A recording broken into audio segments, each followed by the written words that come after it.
சொல்றேன் என்ன கொடுத்துக்கிறான். A ladder 5 meters long is leaning against a wall.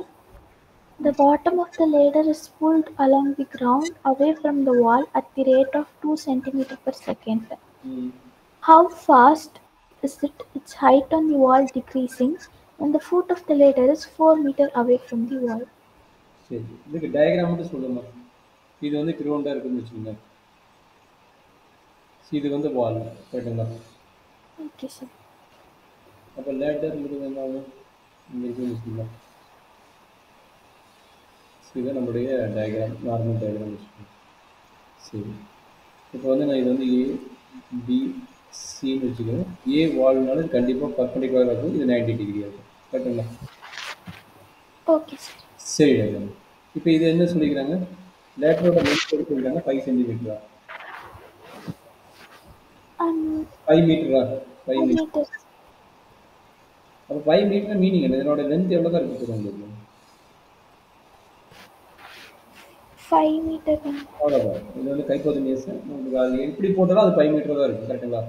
இதனோட இது வந்து எப்படி நீங்கள் இன்க்ரீசிங் டிக்ரீசிங் பண்ணாலும் 5 மீட்டர் தான் இருக்கும், கரெக்டுங்களா? ஏன்னா லேட்டர் வந்து எதுவுமே பண்ண முடியாது, அது அப்படியே தான் இருக்குது. மேபி கிரவுண்டோட லெவல் வேணால் இன்க்ரீசிங் டிக்ரீசிங் பண்ணலாம். வால் வந்து ஓவரால் ஹைட் அப்படி தான் இருக்கும் போது இந்த லேட்டர் டச் ஆகிற பாயிண்ட் மேபி இங்கேயும் மேலே மாறலாம், கரெக்டுங்களா? எந்த பிளேஸ் வேணுமோ அது பார்த்துக்கணும், கரெக்டாமா? அப்போ நம்ம டிகிரிசிங்கிறது என்னது, வாலோட ஹைட் ஃபிக்ஸடு, பட் இந்த லேட்டரோட டச்சிங் பாயிண்ட் வந்து மேபி இன்க்ரீசிங் டிக்ரீசிங் ஆகலாம். அதே மாதிரி கிரவுண்டோட டச்சிங் பாயிண்ட் வந்து இன்க்ரீசிங் டிக்ரீசிங் ஆகலாம். மற்றபடி எதுவுமே ஃபிக்ஸடு தான், சரிங்களாமா? Okay sir. சரி, இப்போ அடுத்த பாயிண்ட் என்னடா கொடுத்துக்கலாம், இது ஓகேன்னா அடுத்த பாயிண்ட் என்ன கொடுத்துக்கலாம், இதை வந்து எக்ஸ்ன்னு எடுத்துக்கங்க, இதை வந்து ஒய்ன்னு எடுத்துக்கணும், ஹைட் வந்து ஒய்ன்னு எடுத்துக்கணும். பிறத்து வந்து இங்கே வந்து கீழே பேஸ் மட்டும் வந்து நம்மளுக்கு வந்து எக்ஸ்ன்னு எடுத்துக்கணும். இப்போ என்ன சொல்லிக்கிறோம், அடுத்த பாயிண்ட் என்ன சொல்லிக்கிறோம், அடுத்த பாயிண்ட் வந்து the bottom of the ladder is pulled along the ground away from the wall at the rate of 2 centimeters per second. அப்படின்றது dx by dt கொடுத்துருக்காங்க, அந்த மீனிங். ஆமாம் சார். dx by dt என்ன சொல்றோம், 2 centimeters per second. ஓகே, அந்த point முடிஞ்சு. So அடுத்த question என்ன கேட்குறாங்க, இது ஓகே, அது கொடுக்குறதா எழுதிக்கிற வேறு எதுவுமே பண்ணல. அடுத்தது என்ன சொல்லிக்கிறோம், how fast it is its height on the wall decreasing when the foot of the ladder is 4 meters. Okay, அப்போ நல்லா அண்டர்ஸ்டாண்ட் பண்ணிங்க. சப்போஸ் 2 வந்து இங்கே உங்களுக்கு சேஞ்சஸ் ஆகுதுன்னா, இங்கிலீஷ் இங்கே 2 வந்து இங்கிலீஷ் ஆகுதுன்னா மேபி இங்கே டச் ஆகும், அதனால தான் டிகிரிசிங் வருது, கரெக்டுங்களா?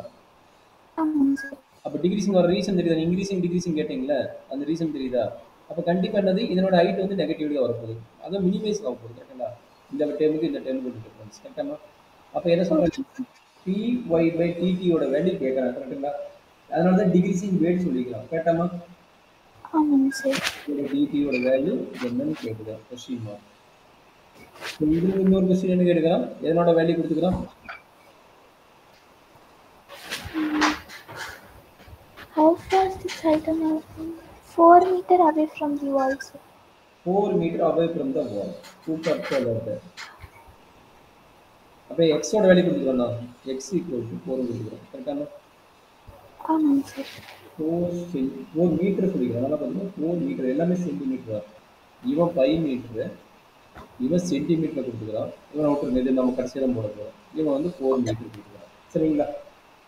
Okay sir. அப்போ எல்லா ஒர்க்கும் முடிச்சு தான் எக்ஸோட வேல்யூ சப்மிட் பண்ண போகிறோம். சரி, இது எப்படி நம்ம ஒய்யோட வேல்யூ ஃபஸ்ட்டு எப்படி கண்டுபிடிக்கிறது, அதான் நம்மளோட முக்கியம். ஃபஸ்ட்டு ஒய் தெரிஞ்சால் dy by dt கண்டுபிடிப்பேன். வெறும் ஒரு ட்ரையாங்கிள் கொடுத்துக்கிறோம், பட் நம்ம பர்பண்டிகுலர் ஒரே ஒரு கேஸ் பர்பண்டிகுலர்னு சொல்லிட்டோம். அப்போ பர்பண்டிகுலருக்கு வந்து நம்மளுக்கு ஒரு ஃபார்முலா தெரியும், பித்தாகரஸ் கருத்தை தெரியும். நம்ம Pythagoras formula x square plus y square equal to hypotenuse square. Hypotenuse square வேறு என்ன, 5 ஸ்கொயர். Okay sir. இப்போ y ஸ்கொயர் ஈக்குவல் டு என்னது, 25 மைனஸ் எக்ஸ் ஸ்கொயர், கரெக்டாமா? ஆமாம் சார். அப்போ ஒய்யோட வேல்யூ என்ன, root of 25 minus x square. சரி, இதுதான் நம்மளோட ஒய்யோட வேல்யூ. ஒரு வழியை ஒய் கண்டுபிடிச்சாச்சு. அப்போ இப்போ என்ன கேட்குறான், dy by dt கேட்குறான், கரெக்டுங்களா? நம்மளோட கொஸ்டினே வந்து dy by dtயோட வேல்யூ எடுத்துக்கிறதா idea. At x equal to 4 and values எல்லாம் இது இருக்குதுங்க, சரிங்களா? பார்த்தலாமா? அப்போ dy by dt சொல்லுவாங்க derivative value, not for integration, derivative value. Derivative of this one, not for integration. Derivative of this one. Mm, Function of function. d by dx of root over 25 minus X. First root x. x பாருங்க. 1 by 2 root x. ஆமாம் sir. Function is 1 by 2 into root of 25 minus x square. Function of function. Again என்ன பண்ணணும்? Inside இருக்கிற value Into minus 2x. minus 2x. 2 2 பட்டா என்ன?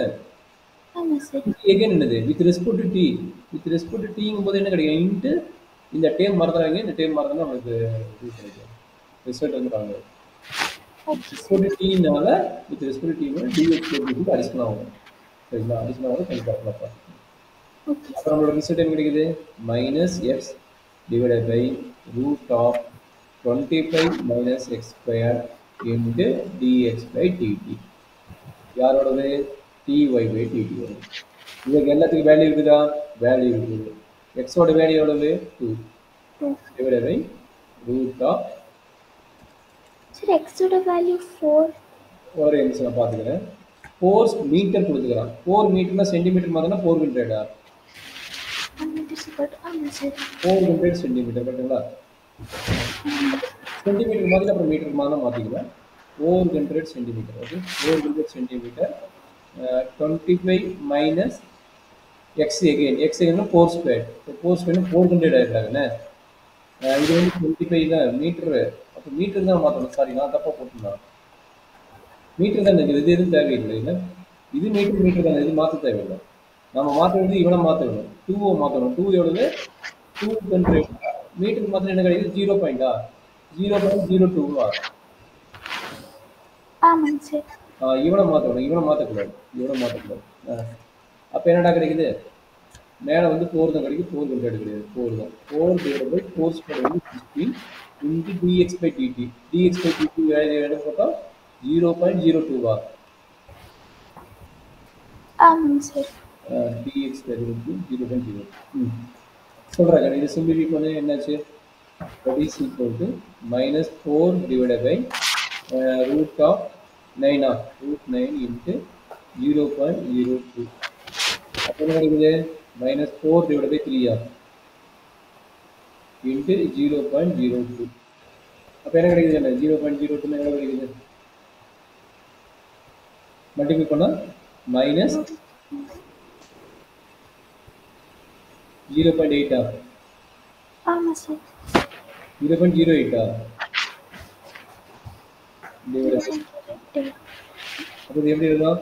8/3 into 10 power -2. ஆமாம் sir. சரி, இது என்னது? மீட்டர் பை செகண்ட் தானே. Dy by dt. இது எதனோட வேல்யூ? Metre by second. கரெக்டுங்களா? Okay sir. அப்போ நம்மளுக்கு வந்து என்ன சொல்கிறோம்? சென்டிமீட்டருக்கு மாற்ற சொல்கிறோம். என்ன பண்ணுறோம்? சென்டிமீட்டருக்கு மாற்றலாம். இப்போ சென்டிமீட்டருக்கு மாத்திரம் என்னாவும் இது கட் ஆயிரும். கரெக்டுங்களா? சென்டிமீட்டர் மாத்திரம் என்னாவும் கட் ஆயிரும். அப்போ என்னாச்சு? minus 8/3 centimetre by second. சரியாம்மா?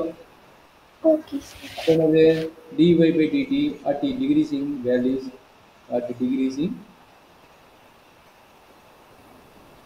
minus 8/3 centimetre by second. So important question தான் அடிக்கடி கேட்குறது. சரிங்களா? Okay sir. So later question வந்து நம்ம அடிக்கடி கேட்குறது.